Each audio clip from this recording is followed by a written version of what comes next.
नाना गोत्रोद्भवानां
पूरा बेटी पकड़ा बाबा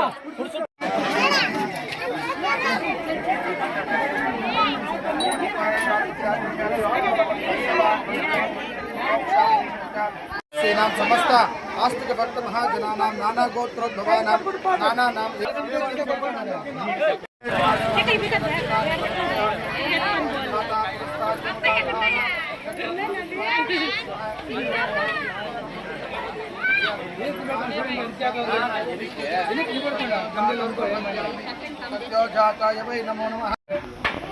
ಈ ದಿನ ಓಬಳಾಪುರದ ಗ್ರಾಮದಲ್ಲಿ ಬಹಳ ಅದ್ದೂರಿಯಾಗಿ ಭಗೀರಥ ಜಯಂತಿಯನ್ನು ಆಚರಣೆ ಮಾಡಿದ್ದಾರೆ.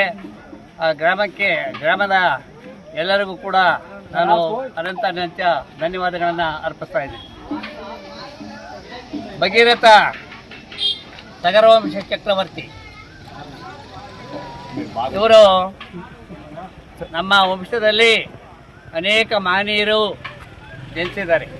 ಶ್ರೀರಾಮಚಂದ್ರ, ಸತ್ಯವ್ರತ, ಸತ್ಯ ಹರಿಶ್ಚಂದ್ರ ಮತ್ತು ಇನ್ನೂ ಅನೇಕ ಮಹನೀಯರು ಜನಿಸಿದ್ದಾರೆ.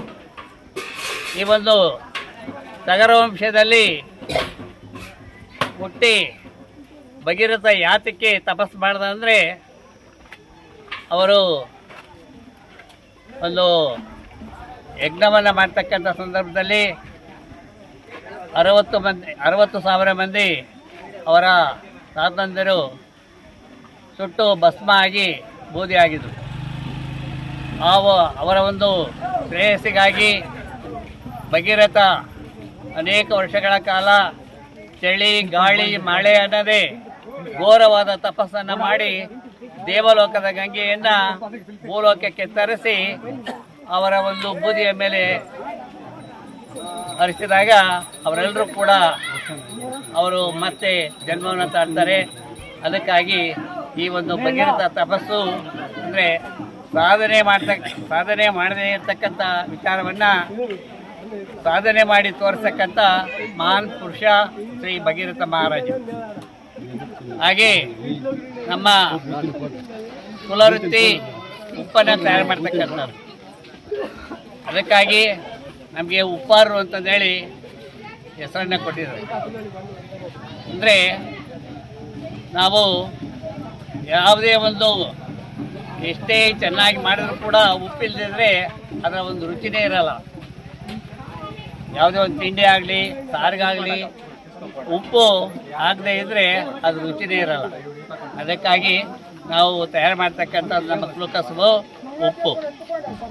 ಆಮೇಲೆ ಈ ಉಪ್ಪನ್ನು ತಯಾರು ಮಾಡಿ ನಮಗೆ ದೇವರಲ್ಲಿ ಕೇಳ್ಕೊಂಡಾಗ ನಮ್ಮ ರಾಜರು ಒಂದು ಪೆನುಗೊಂಡೆ ಬೆಟ್ಟದಲ್ಲಿ ನಮಗೆ ಯಾವ ಇದೂ ಬೇಕಿಲ್ಲ, ನಮಗೆ ಮೇಲ್ ಸಕ್ಕರೆ ಅಂತಕ್ಕಂಥ ಒಂದು ಹೆಸರನ್ನು ಕೊಡಲಿ, ಅದನ್ನು ನಮ್ಮ ಹೆಸರು ಎಲ್ಲರಿಗಿಂತ ಮೇಲಿರಬೇಕು ಅಂತಂದು ಹೇಳ್ಬಿಟ್ಟು ಅಲ್ಲಿ ಒಂದು ವಿಳಾಸವನ್ನು ಹಾಕ್ಸಿದ್ದಾರೆ, ಎಲ್ಲಿ ಪೆನುಗೊಂಡಲ್ಲಿ. ಹೀಗೆ ನಾವು ಅನೇಕ ಒಂದು ಯಜ್ಞ ಯಾಗಾದಿಗಳನ್ನು ಮಾಡಿ ನಾವು ಜಯಶ್ರೀಯಾಗಿ ಇದು ಮಾಡಿದ್ದೀವಿ. ಆದರೆ ನಮ್ಮ ಸಮಾಜ ಈಗಲೂ ಕೂಡ ಭಾಳ ಹಿಂದುಳಿದಿದೆ. ನಾವು ಆಗ ರಾಜರಾಗಿದ್ದರೂ ಕೂಡ ಈಗ ನಾವು ಭಿಕ್ಷೆ ಬೆಡ್ತಕ್ಕಂಥ ಸಂದರ್ಭ ಬಂದಿದೆ. ಯಾಕಂದರೆ ನಮ್ಮಲ್ಲಿ ಅವಿದ್ಯಾವಂತರ ಸಂಖ್ಯೆ ಹೆಚ್ಚು, ನಮಗೆ ವಿದ್ಯೆ ಇಲ್ಲದಿರ್ತಕ್ಕಂಥದ್ದು ಮುಖ್ಯ ಕಾರಣ.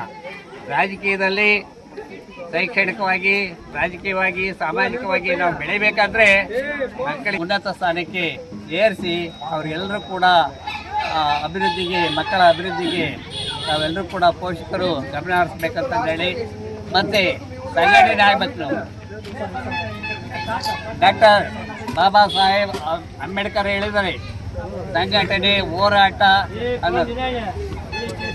ಆದ್ದರಿಂದ ನಾವೆಲ್ಲರೂ ಕೂಡ ಯಾವುದೇ ಒಂದು ಸಮಾರಂಭ ಆಗಲಿ, ಏನೇ ಒಂದು ಇದಾಗಲಿ, ಎಲ್ಲರೂ ಕೂಡ ಸಂಘಟನೆ ಆಗಬೇಕು. ದಯವಿಟ್ಟು ಮಹಿಳೆಯರು ಕೂಡ ಬರಬೇಕು. ಯಾವುದೇ ಒಂದು ಸಂದರ್ಭದಲ್ಲಿ ಒಂದು ಸಭೆಯ ಸಮಾರಂಭ ಕರೆದಾಗ ನಾವು ಹೆಂಗಪ್ಪ ಹೋಗೋದು ಅಂತಕ್ಕಂಥ ಇಂಜರಿಯ ಅವಶ್ಯಕತೆ ಇಲ್ಲ.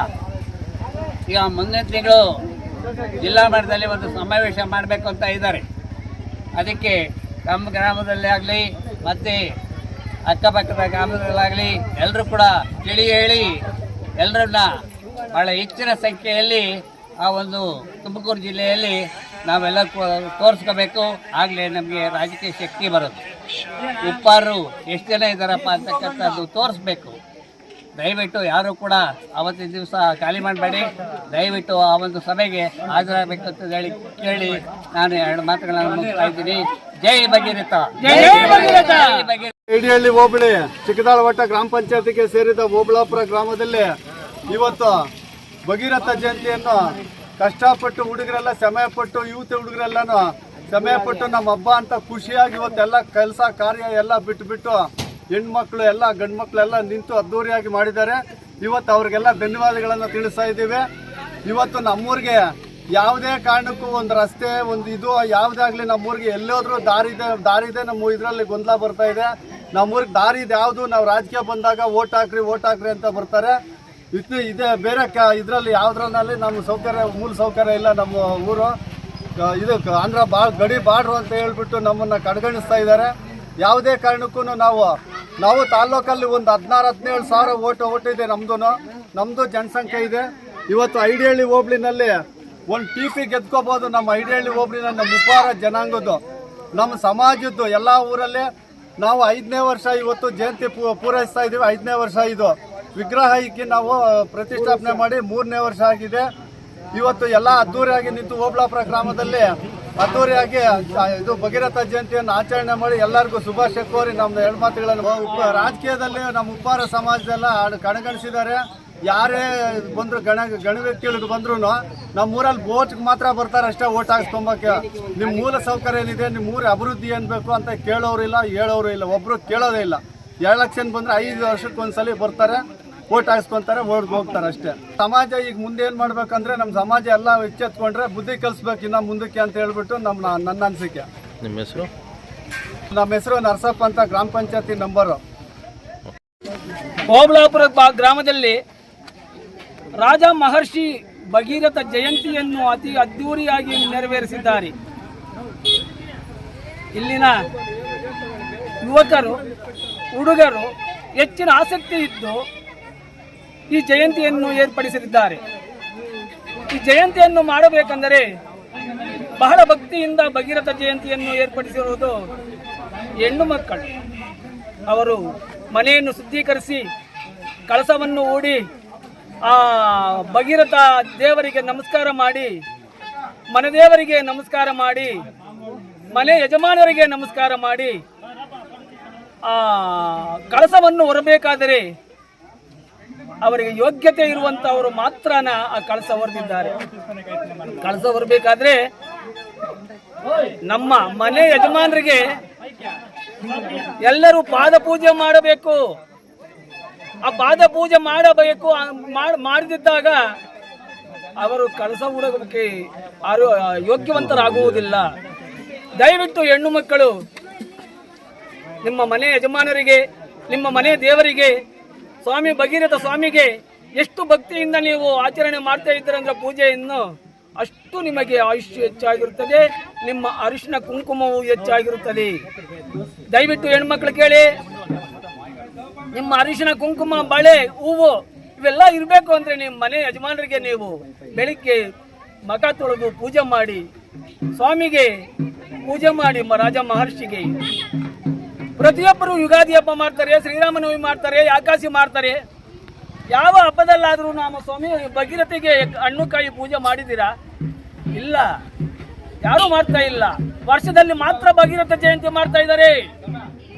ಹಬ್ಬಕ್ಕೂ ನೀವು ಪೂಜೆ ಮಾಡಬೇಕು. ನಮ್ಮ ಮನೆಯ ದೇವರಿಗೆ, ನಮ್ಮ ಕುಲದ ದೇವರಿಗೆ. ಸ್ವಾಮಿ ಭಗೀರಥ ಕುಲದವರು ಎಷ್ಟು 6 ಹೆಸರುಗಳಿದೆ ನಮಗೆ. ಈ 6 ಹೆಸರನ್ನು ಉಳಿಸಬೇಕು. ನಾವೆಲ್ಲರೂ ಒಗ್ಗಟ್ಟಾಗಿ ಬಾಳಿ ಇಷ್ಟು ಹೇಳೋದಕ್ಕೆ ಅವಕಾಶ ಕೊಟ್ಟಂತ ಈ ಊರಿನ ಗಣ್ಯ ವ್ಯಕ್ತಿಗಳಿಗೆ ಪ್ಲಸ್ ಈ ಸಂಘದವರಿಗೆ, ಇಲ್ಲಿ ನೆರೆದಿರ್ತಕ್ಕಂಥ ಎಲ್ಲರಿಗೂ ನಾನು ನಮಸ್ಕರಿಸುತ್ತಾ ಈ ಮಾತುಗಳನ್ನು ಮುಕ್ತಾಯ ಮಾಡುತ್ತೇನೆ. ಜೈ ಹಿಂದ್, ಜೈ ಕರ್ನಾಟಕ. ನಾಗಣ್ಣ ಸಿಎನ್, ತಾಲೂಕು ಕಾರ್ಯದರ್ಶಿ.